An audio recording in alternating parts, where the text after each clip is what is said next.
Al pasar por el puerto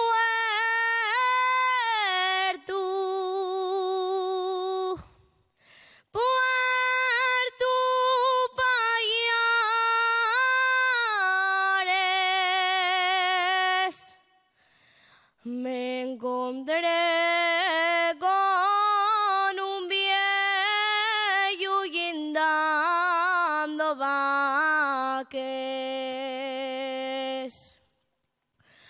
Yo como era tan viejo,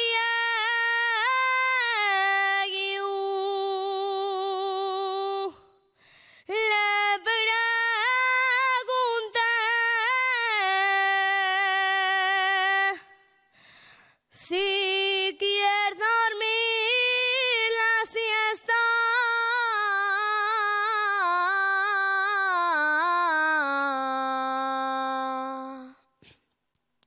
Yo guindaré,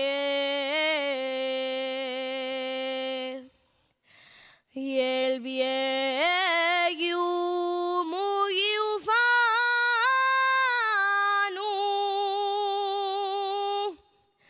me contestó: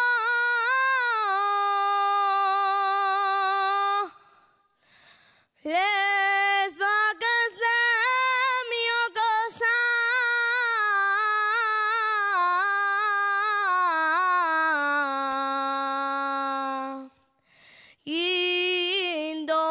guindoles yo.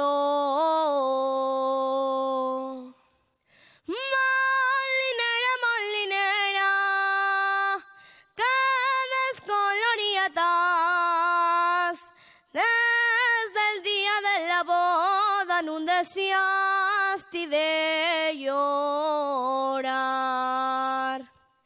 No deseaste de llorar, ni tampoco de gemir.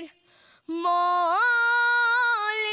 molinera, de pena vas a morir.